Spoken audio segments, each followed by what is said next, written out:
The rain hammered against the tall windows of the Volkov estate, each droplet like a tiny fist demanding entry into the sanctuary within. Emma Chen clutched her portfolio tighter as she approached the imposing front door, her sensible heels clicking against the wet stone steps. The mansion loomed before her, all Gothic arches and shadowed corners, the kind of place that belonged in a Victorian novel rather than modern-day Seattle. She had almost turned down this interview 3 times. The job posting had been unusual, to say the least. A single father seeking a live-in nanny for his 7-year-old daughter, offering a salary that was frankly astronomical for childcare work. No agency had placed the ad. It had appeared on a private job board that catered to the ultra-wealthy, the kind of families who valued discretion above all else. Emma needed the money. Her student loans from her master's in child psychology weren't going to pay themselves, and her previous position at the Children's Therapy Center had ended when budget cuts eliminated her department. Still, something about the whole situation felt off. The door opened before she could knock. "Miss Chen, I presume." The man standing before her was not what she had expected. Tall and lean, with sharp cheekbones and dark hair that looked like he'd been running his fingers through it. He appeared to be in his early 30s. His eyes were an unusual shade of gray, almost silver, and they seemed to look right through her. "Mr. Volkov," she replied, extending her hand. "Thank you for agreeing to meet with me." His handshake was firm but cold, and she noticed he wore expensive leather gloves despite the mild autumn weather. "Please come in. I apologize for the rain. Seattle weather can be quite unpredictable." The interior of the house was as impressive as the exterior, all dark wood and rich fabrics, but there was something sterile about it. Beautiful, yes, but lacking the warmth that should come with a home where a child lived. No toys scattered about, no crayon drawings taped to the refrigerator, no signs of the cheerful chaos that usually accompanied a 7-year-old. "Your home is beautiful," Emma said as he led her through a hallway lined with oil paintings. "Thank you. It's been in my family for generations." His accent was faint but noticeable. Eastern European, perhaps Russian. "Can I offer you something to drink? Coffee? Tea?" "Coffee would be wonderful, thank you." He gestured toward a sitting room that looked like it belonged in a museum. "Please, make yourself comfortable. I'll just be a moment." Emma settled into a leather armchair and took the opportunity to study her surroundings more carefully. The furniture was antique but well-maintained, and everything was arranged with mathematical precision. Not a single item was out of place. It was the home of someone who valued control above all else. "Here we are." Nikolai returned with a silver tray bearing an ornate coffee service. The china was delicate, probably worth more than Emma's car. "Thank you." She accepted the cup gratefully, noting that he didn't pour one for himself. "I have to say, your home is quite impressive. Have you lived here long?" "Most of my life." He settled into the chair across from her, his movements fluid and precise. "Now, shall we discuss why you're here?" Emma opened her portfolio and withdrew her resume. "Of course. As you can see, I have extensive experience working with children, particularly those who have experienced trauma. I have a master's degree in child psychology from the University of Washington, and I've spent the last 3 years working at the Seattle Children's Therapy Center. Yes, I've reviewed your credentials. They're quite impressive." He barely glanced at the papers she offered. "Tell me, Miss Chen, what drew you to working with traumatized children?" The question was more personal than she had expected, but something in his tone suggested it was important to him. "I suppose I understand what it's like to feel lost and alone. My parents died in a car accident when I was 12, and I went to live with my grandmother. She was wonderful, but it took time for me to feel safe again, to trust that this new life wouldn't disappear too."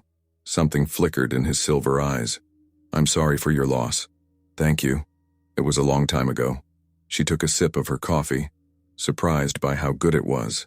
"But it taught me that children are incredibly resilient given the right support. Sometimes they just need someone to see past their pain to the person they really are. And if that person is difficult to reach, then you try harder." Emma leaned forward slightly. "Mr. Volkov, perhaps you could tell me a bit about your daughter?"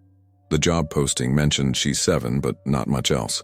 For a moment his composed facade cracked, and she saw something raw and vulnerable in his expression.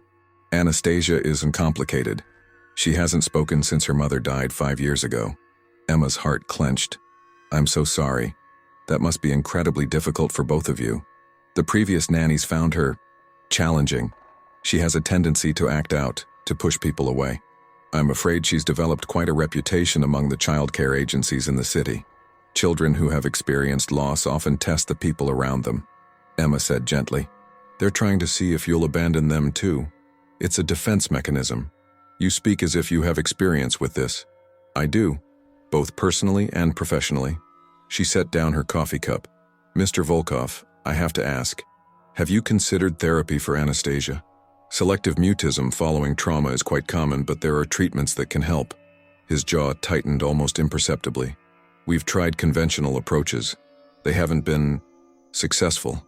There was something in his tone that suggested the conversation was closed, but Emma pressed on. "Sometimes it takes time to find the right therapist, the right approach.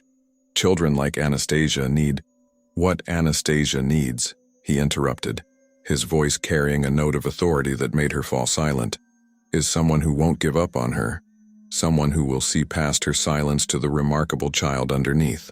Emma studied his face, noting the tension around his eyes, the way his hands clenched slightly in his lap.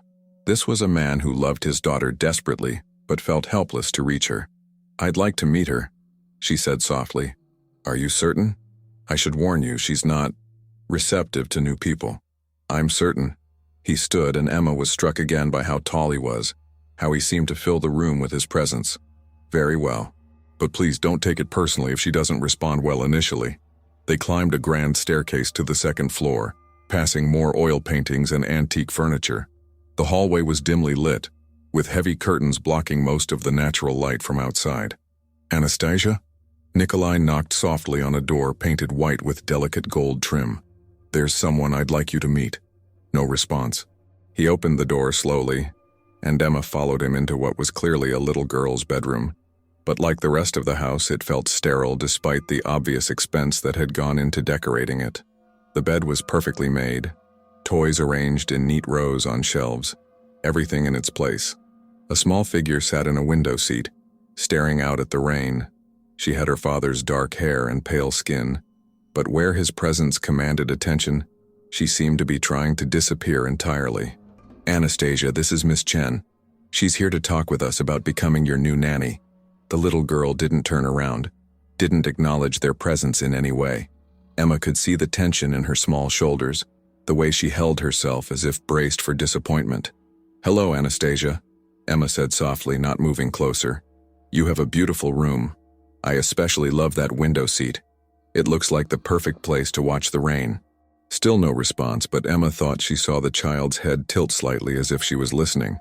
"I like rainy days," Emma continued, settling into a chair near the door, careful to keep her distance. "When I was your age, I used to pretend the raindrops were racing each other down the window. Do you ever do that?"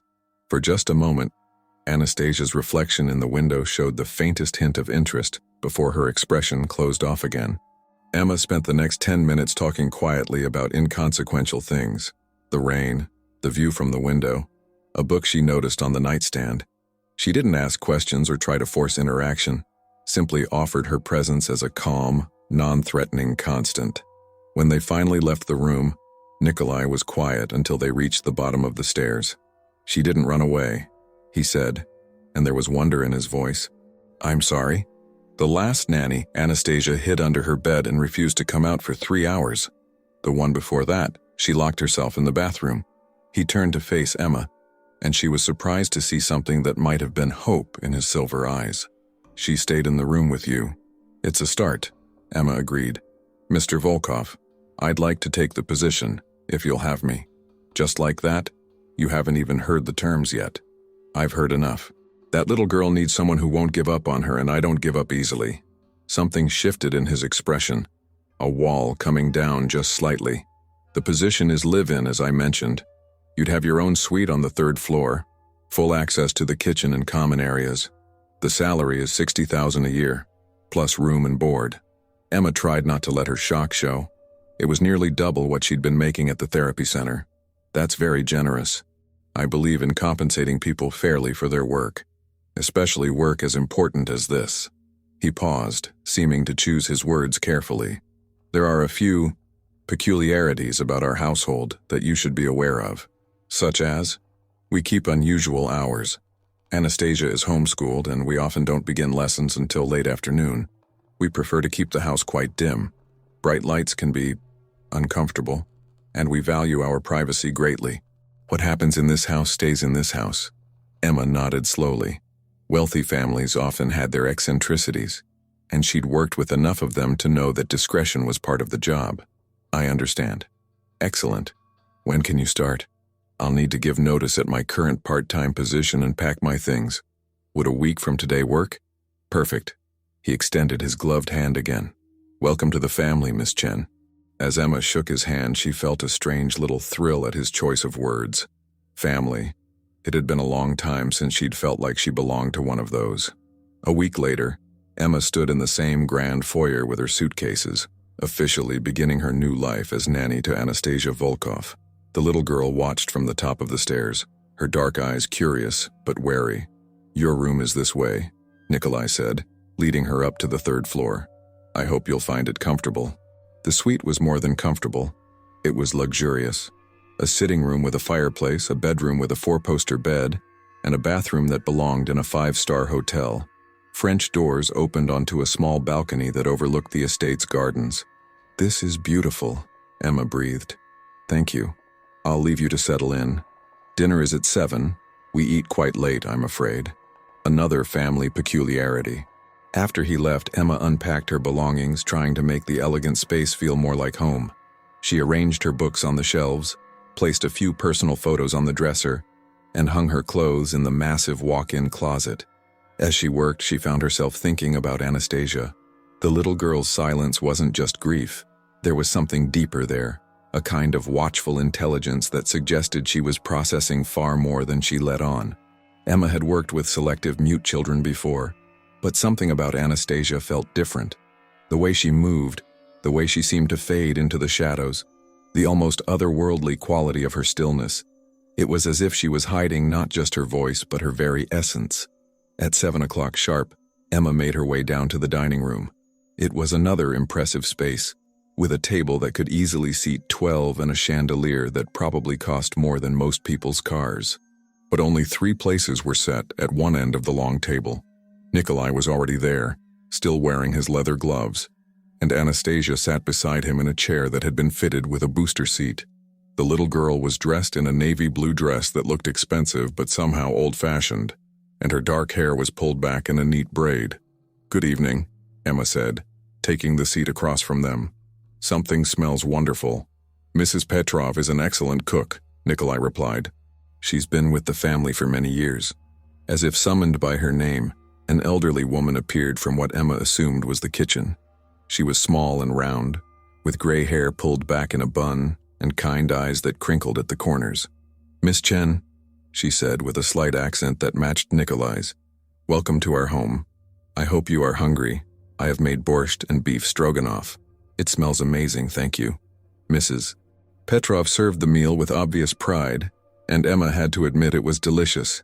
The conversation was stilted at first, with Nikolai asking polite questions about her settling in, and Emma trying to include Anastasia without putting pressure on her to respond.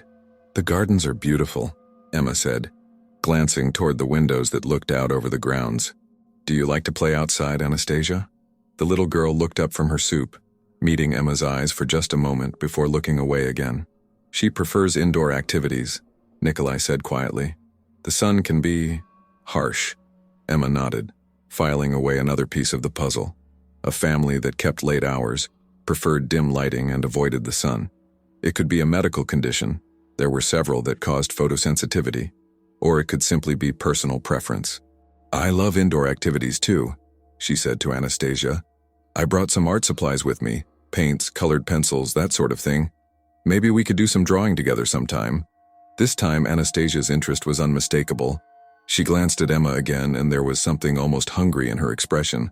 Anastasia has always enjoyed art, Nikolai said, and Emma caught the past tense. She used to draw quite a bit. Used to. Before. He trailed off, glancing at his daughter.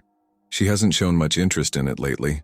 Emma made a mental note to introduce art therapy slowly, carefully. Sometimes children who had experienced trauma found it easier to express themselves through pictures than words. The rest of the meal passed quietly. but Emma noticed that Anastasia kept stealing glances at her when she thought no one was looking. It was progress, small but significant. After dinner, Nikolai excused himself to his study and Emma found herself alone with Anastasia for the first time. The little girl sat in the living room, staring at a book, but not really reading it. "Would you like me to read to you?" Emma asked, settling into a nearby chair.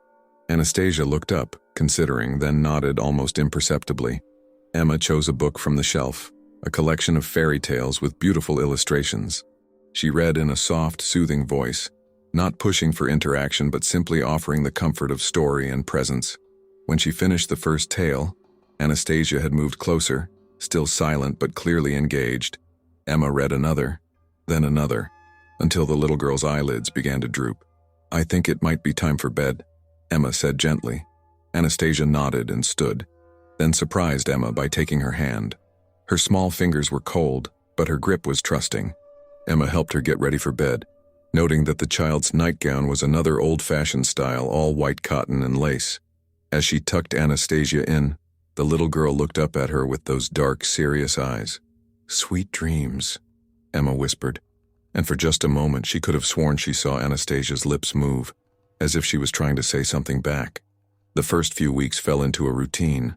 Emma would wake late, have breakfast with Anastasia while Nikolai worked in his study, then spend the day engaging the little girl in various activities.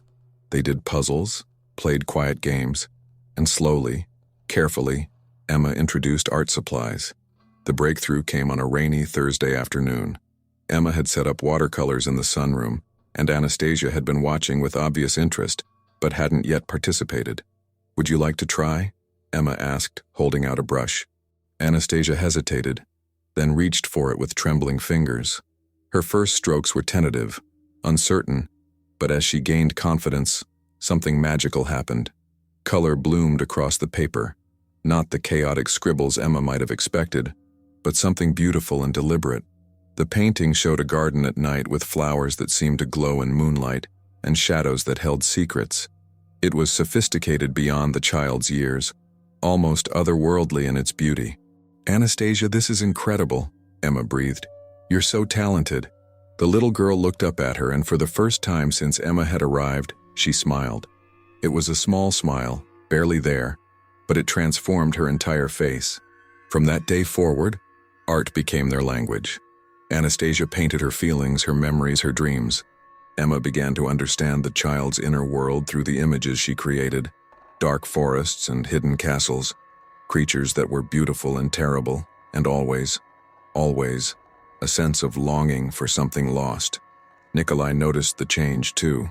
He began joining them for their art sessions, watching with wonder as his daughter's personality slowly emerged from behind the wall of silence she'd built around herself. "I haven't seen her like this since," he said one evening, trailing off as he always did when the conversation touched on the past. "She's an extraordinary child," Emma replied. "She just needed the right outlet." "You've given her something I couldn't," he said quietly. "Hope." Emma felt a flutter in her chest at his words, at the gratitude and something deeper in his silver eyes.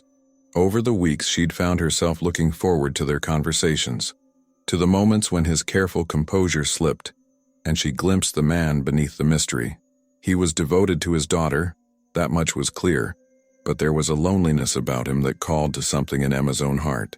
She'd catch him watching them during their art sessions, with an expression of such yearning that it made her chest ache. One evening, as they sat in the living room after Anastasia had gone to bed, Emma finally worked up the courage to ask the question that had been nagging at her. What happened to her mother? Nikolai went very still, his hands clenching around the book he'd been reading. "She died in an accident. Anastasia was there." "Oh God." Emma's heart broke for the little girl upstairs. No wonder she stopped speaking. The doctor said it was psychological trauma, that she might never speak again. His voice was barely above a whisper. "I've tried everything, specialists, therapists, even alternative treatments. Nothing worked. Healing takes time," Emma said gently, "and sometimes it happens in ways we don't expect." He looked at her then, really looked at her, and Emma felt something shift between them. The air seemed to thicken, charged with an awareness that had been building for weeks. "You've brought light back into this house," he said, "into our lives. I don't know how to thank you. You don't need to thank me, this is what I do.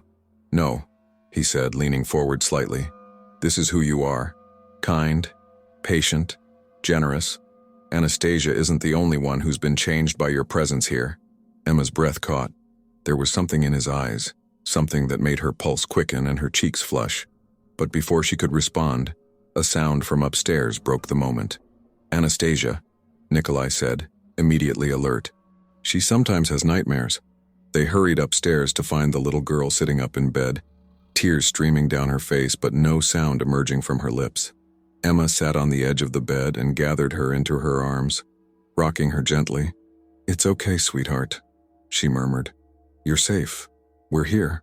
Anastasia clung to her, and Emma felt the child's body gradually relax as the nightmare faded.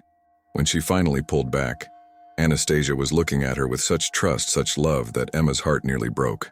Better? She whispered.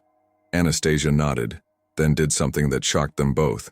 She pressed a soft kiss to Emma's cheek and whispered, so quietly it was barely audible, Thank you, Mama. The word hung in the air like a prayer, like a miracle. Emma's eyes filled with tears as she looked down at the little girl who had just spoken for the first time in 5 years. Did she just... Nikolai's voice was hoarse with emotion. Emma nodded, not trusting herself to speak. Anastasia had curled up against her side, already drifting back to sleep, but the word echoed in Emma's mind. Mama. The next morning, Emma woke with her heart still racing from the night before. Anastasia had spoken, actually spoken, and called her Mama. The weight of that single word pressed against her chest like a physical thing, equal parts joy and terror. She found Nikolai in the kitchen, standing by the window with a cup of coffee in his hands. He looked like he hadn't slept, his dark hair more disheveled than usual, his silver eyes shadowed with exhaustion, and something else she couldn't quite name. Good morning, she said softly, not wanting to break the fragile quiet of the moment. He turned, and the expression on his face took her breath away. There were tears in his eyes, actual tears, and when he spoke, his voice was rough with emotion. She spoke, he said, as if he still couldn't quite believe it. After 5 years of silence, she spoke. Yes, Emma whispered. She did. And she called you. He swallowed hard, unable to finish the sentence. Nikolai, I'm so sorry. I should have corrected her immediately. I'll talk to her today, explain that... No. The word came out sharper than he'd intended, and he set down his coffee cup with shaking hands. No, don't you dare apologize for giving my daughter her voice back. Emma stared at him, confused by the intensity of his reaction. But she can't just call me that. I'm her nanny, not her... Mother? He turned to face her fully, and the raw vulnerability in his expression made her take a step back. Emma, do you have any idea what you've done? What you've given us? She shook her head, overwhelmed by the emotion radiating from him. You've brought my daughter back from the dead, he said, his voice breaking. For 5 years, she's been a ghost in this house, silent and unreachable. And in just a few weeks, you've given her hope, joy, the courage to speak again.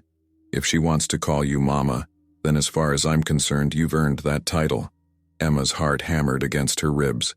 Nikolai, I love you. The words fell between them like stones into still water, creating ripples that seemed to go on forever. Emma stared at him, her mouth opening and closing without sound. I know it's insane, he continued, running his hands through his hair. I know you came here to work, not to become part of our family, but I can't pretend anymore. I can't pretend that I don't look forward to seeing you every morning, that I don't hang on every word you say, that I don't lie awake at night thinking about you. Nikolai, she breathed. You don't have to say anything, he said quickly. I just needed you to know, needed you to understand why hearing Anastasia call you Mama didn't break my heart. It healed it. Emma felt tears spilling down her cheeks. Over the past weeks, she'd tried so hard to maintain professional boundaries, to ignore the way her pulse quickened when he entered a room, the way his rare smiles made her feel like she could fly. I love you too, she whispered. The admission hung in the air between them, fragile and precious. Nikolai took a step toward her, then another, until he was close enough to reach out and cup her face in his gloved hands. Emma, he said, her name like a prayer on his lips. Before she could lose her nerve, she rose on her tiptoes and kissed him. It was soft at first, tentative, but when he responded by pulling her closer, It deepened into something that felt like coming home. When they finally broke apart, both breathing hard, Emma rested her forehead against his chest and tried to process what had just happened. "This is complicated," she said. "The best things usually are," he replied, his arms tightening around her. "What do we tell Anastasia?" "The truth, that sometimes families are made in unexpected ways and that love doesn't always follow the rules we think it should." Emma pulled back to look at him, struck by something in his tone. "You sound like you speak from experience." A shadow passed over his features. "Perhaps we should talk. There are things about my family, about our situation, that you should know." Before Emma could ask what he meant, the sound of small feet on the stairs interrupted them. Anastasia appeared in the doorway, still in her nightgown, her dark hair tousled from sleep. "Good morning, sweetheart," Emma said, automatically moving toward the child. Anastasia ran to her, wrapping her small arms around Emma's waist and looking up at her with bright, hopeful eyes. "Mama," she said clearly, the word ringing through the kitchen like a bell. Emma's heart clenched with love so fierce it nearly brought her to her knees. She knelt down to Anastasia's level, smoothing the child's hair back from her face. "Good morning, little one," she said softly. "How did you sleep?" "Better," Anastasia replied, her voice still rusty from disuse but growing stronger. "I dreamed about painting." "What did you paint in your dream?" "A family," Anastasia said, glancing between Emma and her father. "A happy family." Emma felt Nikolai's hand settle on her shoulder, warm and reassuring. When she looked up at him, she saw her own wonder reflected in his silver eyes. They were a family. Somehow, without planning or expecting it, they had become a family. The next few days passed in a blur of joy and discovery. Anastasia's voice grew stronger each day, and with it came a personality that was bright and curious and absolutely enchanting. She asked endless questions about everything from the flowers in the garden to the stars in the sky, as if she was trying to make up for 5 years of silence all at once. Emma found herself falling deeper in love with both father and daughter, marveling at how perfectly they seemed to fit together despite the unconventional circumstances of their relationship. But there were still mysteries, still questions that nagged at the edges of her consciousness. The family's nocturnal schedule, their aversion to bright lights, the way Nikolai never removed his gloves, the old-fashioned clothes Anastasia preferred, it all added up to something Emma couldn't quite put her finger on. She got her first real clue on a Thursday evening when she was helping Anastasia get ready for bed. The little girl had been unusually quiet during dinner, picking at her food and stealing glances at Emma when she thought no one was looking. "Is everything okay, sweetheart?" Emma asked as she brushed Anastasia's long dark hair. "Mama," Anastasia said, the word still sending a thrill through Emma's heart. "Are you going to stay with us forever?" "What do you mean?" "The other ladies who came to take care of me, they all left. They said I was too difficult, too strange." Anastasia's voice grew small. "Are you going to leave too?" Emma set down the brush and turned Anastasia to face her. "Listen to me very carefully. I am not going anywhere. You are not difficult or strange. You're wonderful and special, and I love you more than I can possibly say. But what if you find out something scary about us? What if you don't like us anymore?" There was something in the child's tone that made Emma's skin prickle with unease. "Anastasia, what do you mean? What would I find out?" The little girl bit her lip, clearly struggling with something. "Papa says I'm not supposed to tell. He says normal people wouldn't understand." "Understand what?" Before Anastasia could answer, Nikolai appeared in the doorway. "Is everything all right?" "Papa." Anastasia ran to him, burying her face against his chest. "I almost told." Emma saw something pass between father and daughter, a look of understanding that excluded her completely. "Told what?" she asked. "Nothing important," Nikolai said, but his tone was carefully neutral. "Just family stories. Anastasia, it's time for bed." As Emma tucked the little girl in, she couldn't shake the feeling that there was something significant happening just beyond her understanding. Anastasia's words echoed in her mind. "What if you find out something scary about us?" That night, Emma lay awake staring at the ceiling, trying to piece together the puzzle of the Volkov family. Every instinct she had told her that Nikolai and Anastasia were hiding something important, something that went beyond mere eccentricity. She was still awake when she heard it, a sound from somewhere in the house that made her blood run cold. It was a scream, high and terrified, and it was coming from Anastasia's room. Emma bolted from her bed and ran down the hallway, her bare feet slapping against the cold hardwood. She burst into Anastasia's room to find the little girl sitting up in bed, her eyes wide with terror, and her small hands pressed against her mouth. "Sweetheart, what's wrong?" Emma rushed to her side, gathering her into her arms. "I had the dream again," Anastasia sobbed. "The bad dream about Mama dying." Emma's heart broke for the child. "It's okay, it was just a dream. You're safe now." "But it wasn't just a dream," Anastasia whispered. "I remember it. I remember what really happened." Before Emma could ask what she meant, Nikolai appeared in the doorway. But something was wrong with him. His usually perfect composure was shattered, his silver eyes wild with something that looked almost like panic. "Anastasia," he said, his voice tight with control. "You need to calm down." "I can't," the little girl cried. "It hurts, Papa. It hurts so much." That's when Emma noticed it. Anastasia's canine teeth seemed longer than they should be, sharper, and her eyes were beginning to glow with an otherworldly light. "What's happening to her?" Emma demanded. But Nikolai was already moving, crossing the room in a blur of motion that was too fast to be human. "You need to leave," he said, his voice carrying an authority that made Emma's knees weak. "Now." "I'm not leaving her. Emma, please." There was desperation in his voice now. "You don't understand. When she gets like this, she can't control." Anastasia's scream cut him off. But this time it wasn't entirely human. It was something wild and primal, and it was accompanied by a sound Emma had never heard before. The sound of furniture splintering as superhuman strength was unleashed. Emma stared in shock as the little girl she loved, the child she'd been caring for, revealed herself to be something far beyond human understanding. "Oh my God," she breathed. "What are you?"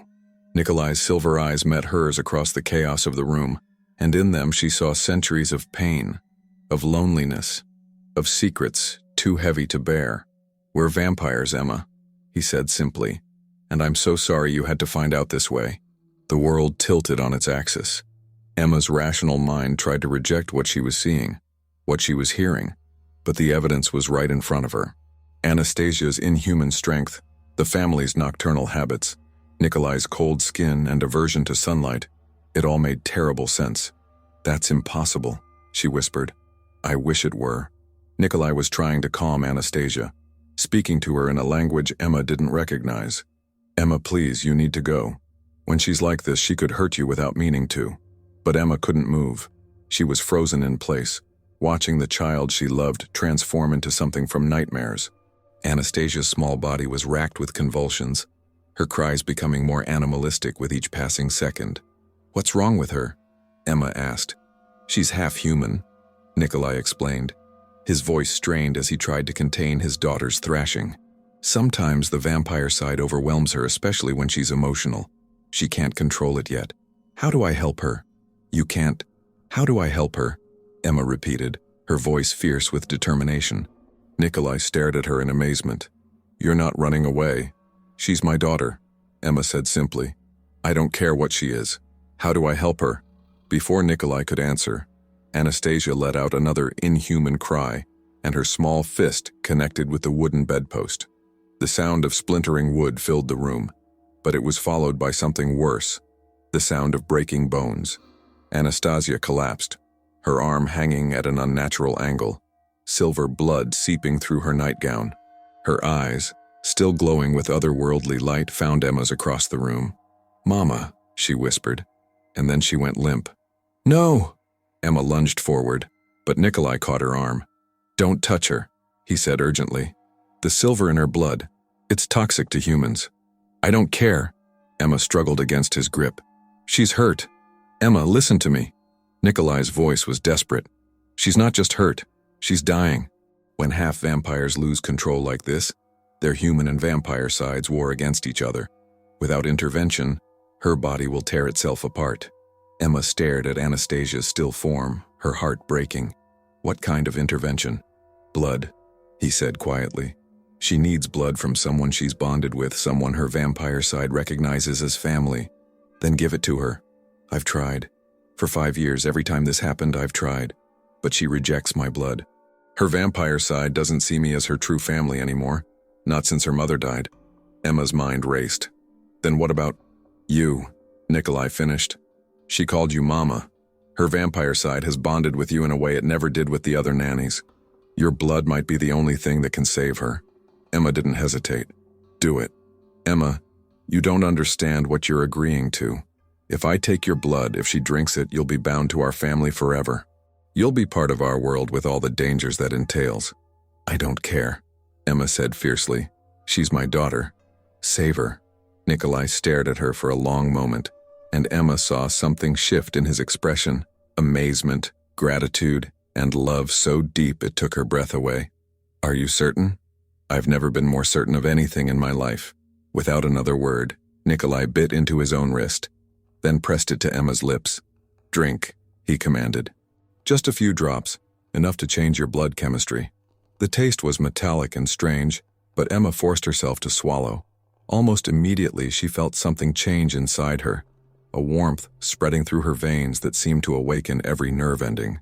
"Now," Nikolai said, producing a small silver knife from somewhere. "This will hurt." He made a shallow cut on Emma's wrist, and she gasped at the sharp pain.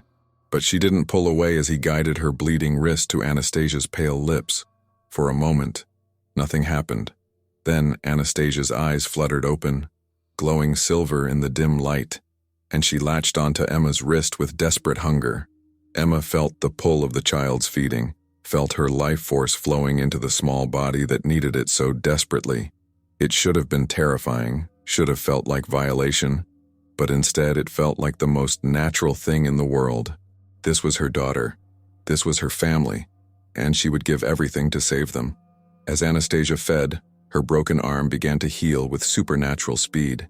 The silver glow faded from her eyes, replaced by the warm brown Emma knew and loved.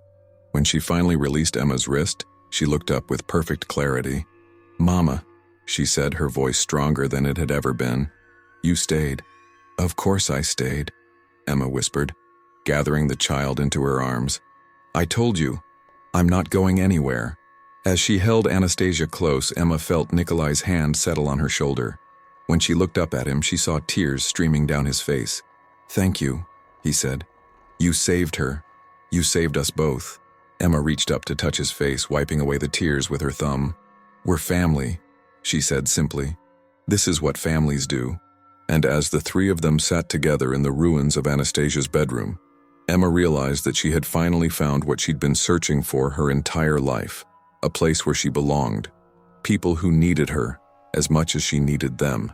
It didn't matter that they were vampires. It didn't matter that their world was dangerous and strange and full of secrets she was only beginning to understand. They were her family, and she was theirs. Forever. The days following Anastasia's crisis were a period of adjustment unlike anything Emma had ever experienced. The vampire blood in her system had changed her in subtle but significant ways. Her senses were sharper, her reflexes faster, and she found herself naturally adapting to the family's nocturnal schedule. More importantly, the bond between her and Anastasia had deepened beyond anything she could have imagined. The little girl followed her everywhere, as if afraid that Emma might disappear if she let her out of her sight for too long. "It's normal," Nikolai explained as they watched Anastasia paint in the sunroom. Her latest creation, a swirling masterpiece of silver and gold that seemed to capture starlight on canvas. When a half-vampire bonds with someone through blood sharing, the connection is intense. "I can feel her emotions," Emma said softly. "When she's happy, when she's scared, when she's dreaming. Is that normal too?" "For a bonded pair, yes." Nikolai's voice was gentle. "Emma, I need you to understand what you've committed to. This bond, it's permanent. You're part of our world now, with all the responsibilities and dangers that entails." Emma turned to study his profile, noting the tension around his eyes. "What kind of dangers?" "There are others of our kind who don't approve of humans being brought into vampire families. They see it as a contamination of the bloodline." His jaw tightened. "And there are humans who hunt us, who would see Anastasia as an abomination to be destroyed." A chill ran down Emma's spine. "Are we in danger?" "Not immediately, but eventually, word will spread that the Volkov family has taken a human mate. There will be complications." Emma absorbed this information, weighing it against everything she had gained. "I don't care," she said finally. "Whatever comes, we'll face it together." Nikolai turned to look at her, and the love in his silver eyes was so intense it took her breath away. "How did I ever deserve you?" Before Emma could answer, Anastasia looked up from her painting with a bright smile. "Mama, Papa, come see, I painted our family." They moved to stand behind her, and Emma gasped at what she saw. The painting showed 3 figures standing together under a starlit sky. A tall man with silver eyes, a woman with dark hair, and a small child between them. But it wasn't just the accuracy of the portraits that struck her. It was the way Anastasia had captured the love between them, the sense of belonging and protection that radiated from the painted family. "It's beautiful, sweetheart," Emma said, pressing a kiss to the top of Anastasia's head. "We look happy," the little girl observed. "We are happy," Nikolai confirmed, his hand settling on Emma's waist.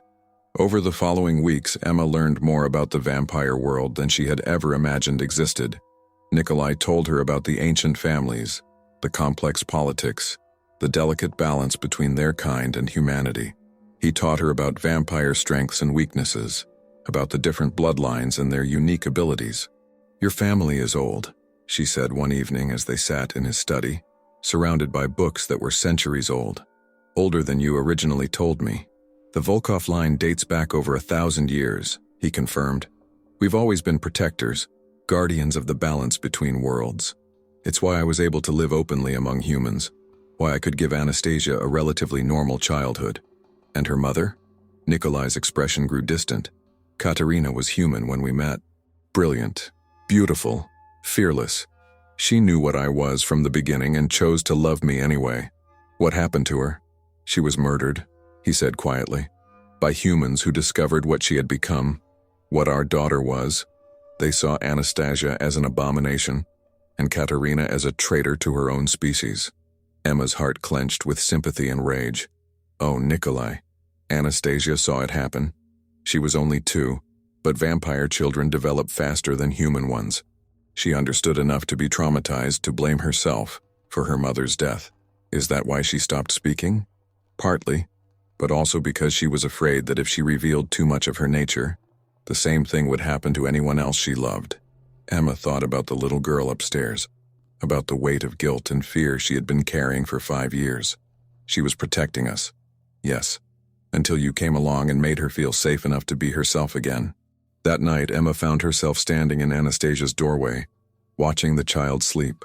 In the moonlight streaming through the window, she looked so small, so vulnerable. It was hard to believe that this peaceful little girl was the same creature who had displayed such terrifying power just weeks ago. "She's beautiful when she sleeps," Nikolai said softly, appearing beside Emma.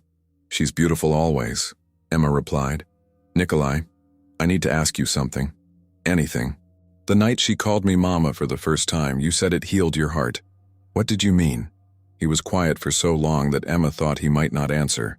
When he finally spoke, his voice was thick with emotion. "When Katerina died, I thought I would never love again. I thought Anastasia and I were doomed to live in the shadows forever, isolated and alone. But then you came into our lives, and suddenly everything changed." He turned to face her, his silver eyes reflecting the moonlight. "You didn't just give Anastasia her voice back, Emma. You gave us both hope. You showed us that family isn't just about blood. It's about choice, about love, about the willingness to fight for each other no matter what." Emma felt tears prick her eyes. "I love you both so much.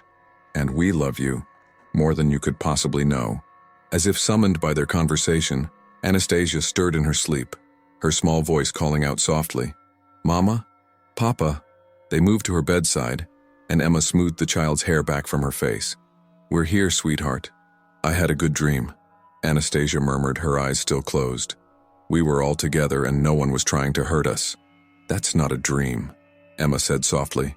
"That's our life now." Anastasia's eyes opened, bright and trusting in the moonlight. "Promise?" "I promise," Emma said, and she meant it with every fiber of her being. The months that followed were the happiest of Emma's life. She officially resigned from her position as nanny and became something much more important: a mother, a partner, a member of a family that defied every conventional definition but felt more real than anything she had ever known. Anastasia thrived under the stability of their unconventional household. Her art became more sophisticated, her personality more vibrant, her control over her vampire abilities more refined. She learned to shift between her human and vampire aspects with increasing ease, and the violent episodes became a thing of the past. Emma and Nikolai's relationship deepened as well. They moved through the rhythms of domestic life with an ease that felt both natural and miraculous. Emma had never imagined that love could feel so complete, so all-encompassing. But their happiness was not destined to remain unchallenged. The first sign of trouble came on a cold December evening, when Mrs. Petrov burst into the dining room during dinner, her face pale with fear. "Mr. Nikolai," she said in rapid Russian, her voice shaking. Nikolai's expression went cold and hard. "How many?" "6, maybe 7. They're watching the house."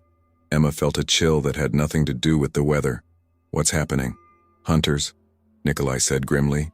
"They've found us." Before Emma could ask what that meant, the lights went out. Emergency lighting kicked in a moment later, bathing everything in an eerie red glow. "Anastasia," Nikolai commanded, "go to the safe room, now."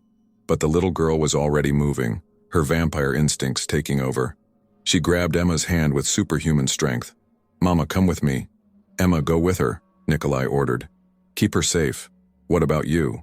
"I'll handle the hunters." His silver eyes were blazing with an otherworldly light. "This is what I was born for." Emma wanted to argue, wanted to stay and fight beside him, but Anastasia was pulling her toward a hidden panel in the wall that Emma had never noticed before. "Please, Mama," the little girl begged. "We have to hide." The safe room was small but well-equipped, with monitors showing views of the entire estate. Emma watched in horror as dark figures moved through the gardens carrying weapons that gleamed with silver. "They want to kill us," Anastasia said matter-of-factly, "because of what we are." "I won't let that happen," Emma said fiercely. On the monitors, they watched Nikolai emerge from the house to face the hunters. Even through the grainy video feed, Emma could see the power radiating from him, the predatory grace that marked him as something far beyond human. The fight was swift and brutal. Nikolai moved like liquid death, his centuries of experience evident in every motion. But there were so many of them, and they were well-armed and coordinated.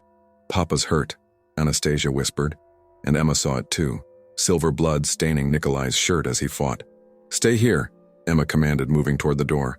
"No," Anastasia grabbed her arm. "It's too dangerous." "He's my family," Emma said simply. "I'm not losing him." She burst from the safe room and ran through the house, following the sounds of battle. She found Nikolai in the main hall, surrounded by hunters, silver weapons gleaming in their hands. "Emma, get back!" he shouted, but she was already moving. She grabbed a heavy candlestick from a nearby table and swung it at the nearest hunter, catching him across the temple and dropping him instantly. The vampire blood in her system had made her faster, stronger, and she used every advantage she had. "Behind you," Nikolai called out, and Emma spun to see another hunter raising a silver blade. But before the weapon could fall, Anastasia appeared like a small fury, her vampire nature fully unleashed. She moved with inhuman speed and strength, disarming the hunter and sending him flying across the room. "No one hurts my family," she snarled, her young voice carrying an authority that was both terrifying and magnificent. The remaining hunters, faced with a fully awakened vampire child and her equally dangerous father, chose discretion over valor. They retreated into the night, leaving behind their wounded and their weapons. In the aftermath, as they tended to Nikolai's injuries and secured the house, Emma realized something profound had changed. They weren't just a family anymore. They were a unit, a force that could stand against anything the world threw at them. "Are you all right?" Nikolai asked, his hands gentle as he checked Emma for injuries. "I'm fine," she assured him. "We all are. The hunters will be back," he warned, "with more men, better weapons. We may have to leave, find somewhere safer." "Then we'll leave," Emma said without hesitation. "As long as we're together, it doesn't matter where we go." Anastasia nodded solemnly. "We're a family. Families stick together." As they stood in the ruins of their peaceful life, Emma felt no regret, no fear for the future. Whatever challenges lay ahead, they would face them together. She had found her family in the most unexpected way, and she would fight to protect them with everything she had. 6 months later, they stood on the deck of a yacht anchored off the coast of a private island in the Mediterranean.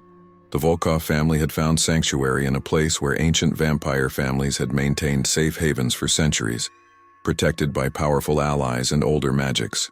The island was beautiful, with white stone buildings that gleamed in the moonlight and gardens that bloomed with night-flowering plants. It was a place where vampires could live openly, where Anastasia could run and play without fear of discovery, where Emma could embrace her new nature without hiding. "Do you miss Seattle?" Nikolai asked as they watched Anastasia chase fireflies through the garden below, her laughter ringing like silver bells in the night air. "Sometimes," Emma admitted, "but not enough to go back. This feels more like home than anywhere I've ever lived." And it was true.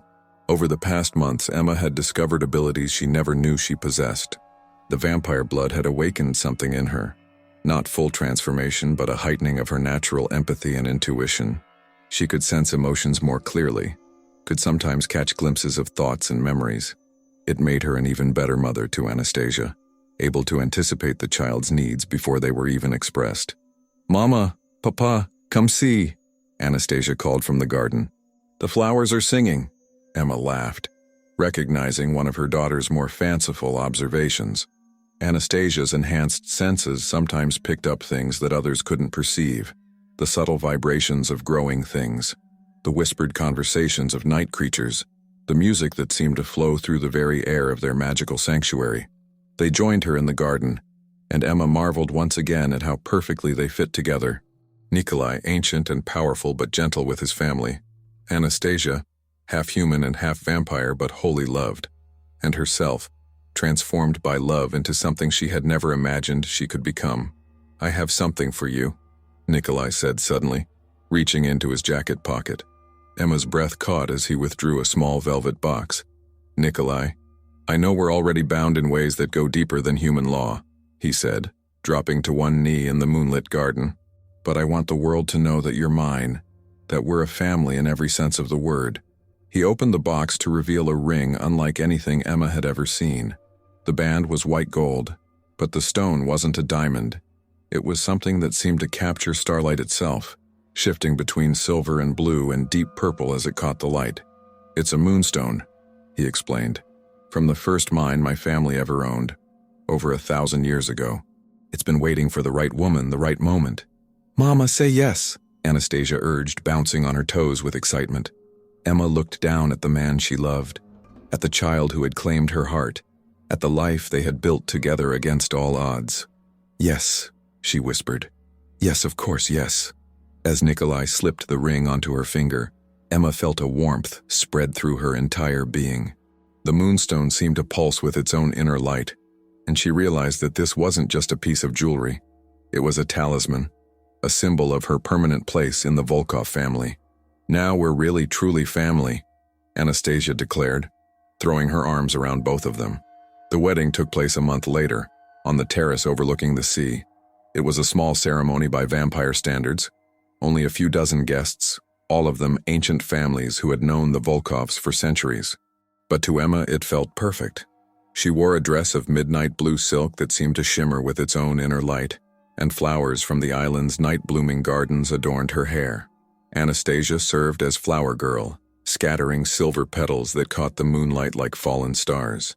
As they exchanged vows under the star-filled sky, Emma thought about the journey that had brought them to this moment.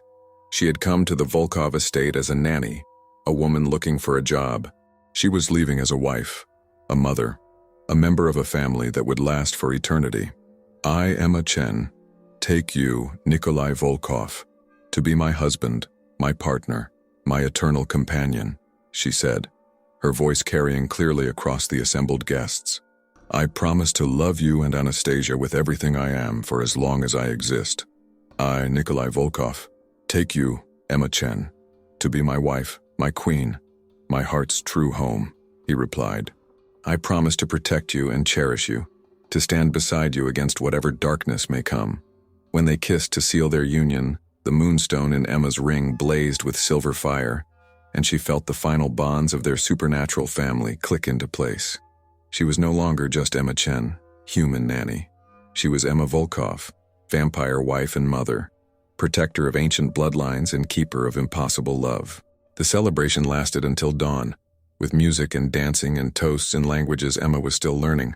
But the moment she treasured most came near the end, when Anastasia climbed into her lap and whispered sleepily, "I'm so glad you're my mama for real now." "I was always your mama for real," Emma whispered back, "from the very first moment you called me that." As the sun began to rise over the Mediterranean, the vampire guests retreated to their daylight sanctuaries, but Emma found herself able to tolerate the early morning light better than most. Another gift of her unique transformation, Nikolai explained. She was becoming something new, something that bridged the gap between human and vampire. "What happens now?" she asked as they stood together on their balcony, watching the sunrise paint the sky in shades of gold and pink. "Now we live," Nikolai said simply. "We raise our daughter. We protect our family. We build a life that honors both the human and vampire worlds. And the hunters? We'll always be a threat," he admitted, "but they'll find us much harder to catch now. This island is protected by magic older than most countries, and we have allies who will help us if needed." Emma nodded, accepting the reality of their situation. Their love story wasn't a fairy tale with a simple happy ending. It was something more complex, more dangerous, but also more real.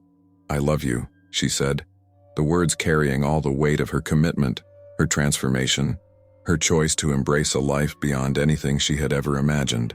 "And I love you," he replied. "Both of you. My impossible, wonderful family." From inside the house came the sound of Anastasia's laughter as she played with Mrs. Petrov, who had insisted on coming with them to their new home. It was the sound of a child who felt safe, loved, and free to be exactly who she was. Emma smiled, thinking about the words that had started it all. "Your daughter called me Mom today." She had been so worried about overstepping boundaries, about confusing a traumatized child. But Nikolai had been right from the beginning. Anastasia should call her Mom, because that's exactly what she was, in every way that mattered. As they stood together watching the sunrise over their new life, Emma felt a deep sense of peace settle over her. She had found her family in the most unexpected way, had discovered a love that transcended species and convention, and every rule she had ever been taught about what was possible. They were vampires and humans and something entirely new. They were a family bound not just by blood, but by choice, by sacrifice, by the willingness to fight for each other against impossible odds. And they were home. Years passed in their island sanctuary, and Emma watched Anastasia grow into a remarkable young woman who embodied the best of both her human and vampire heritage. She was strong and fast and possessed of supernatural abilities, but she was also kind and creative and deeply empathetic. "She's going to change the world," Emma said one evening as they watched Anastasia paint a mural on the garden wall, her brush strokes creating images that seemed to move and breathe with their own life. "She already has," Nikolai replied. "She brought us together. She showed us that love doesn't recognize the boundaries we think are so important." Emma leaned against his shoulder, marveling at how perfectly they still fit together after all these years. The moonstone ring on her finger had become warm with age and wear, and sometimes she swore she could feel the heartbeats of her family through its ancient magic. "Do you ever regret it?" Nikolai asked suddenly. "Giving up your human life for this?" Emma considered the question seriously. She thought about the life she might have had, teaching at a university perhaps, or running her own therapy practice. A normal life with normal challenges and normal joys. Then she looked at Anastasia, now 15 and radiant with the confidence that came from being truly loved and accepted. She thought about Nikolai, her eternal partner, who still looked at her like she was a miracle. She thought about the vampire families who had become their extended clan, the magical island that had become their sanctuary, the love that had grown stronger with each passing year. "Never," she said firmly. "Not for a single moment. Even knowing what we've had to sacrifice, the danger we've faced, especially knowing that." Emma turned to face him fully. Anyone can love when it's easy, when it's safe and conventional and approved of by society. But we chose to love when it was impossible, when it required us to become something entirely new. That's not a sacrifice. That's a gift. As if summoned by their conversation, Anastasia looked up from her painting and waved at them, her smile bright enough to outshine the stars. "Besides," Emma added, waving back, "look what our impossible love created. Look at the family we built together." Nikolai followed her gaze to their daughter, and his expression softened with the same wonder Emma had seen that first night when Anastasia had spoken again. "She called you Mom," he said quietly, echoing the words that had changed everything. "And you said she should," Emma replied. "Best decision you ever made." "Second best," he corrected, pulling her closer. "The best was falling in love with you in the first place." As they stood together in their moonlit garden, surrounded by the family they had chosen and the love they had fought to protect, Emma knew that she had found something rarer than any treasure, more precious than any conventional happiness. She had found her home, her purpose, her heart's true calling, and it had all started with a little girl who needed a mother, and a woman brave enough to love beyond the boundaries of what should have been possible. What an incredible journey of love, family, and transformation. Emma's evolution from nanny to mother to vampire wife shows us that the most powerful bonds aren't always formed by blood, but by choice and unconditional love. Which moment touched your heart the most? When Anastasia first called Emma Mama, when Emma chose to save her daughter despite learning the truth about vampires, or their beautiful wedding under the stars. If you enjoyed this heartwarming tale of found family and supernatural love, make sure to subscribe for more stories that will make you believe in the power of chosen families. Drop a comment below and tell me, do you think Emma made the right choice in embracing the vampire world? Or would you have been too scared to stay? And get ready for our next story about a demon lord who's been cursed to work as a kindergarten teacher, until he meets the single mom who might just be his salvation.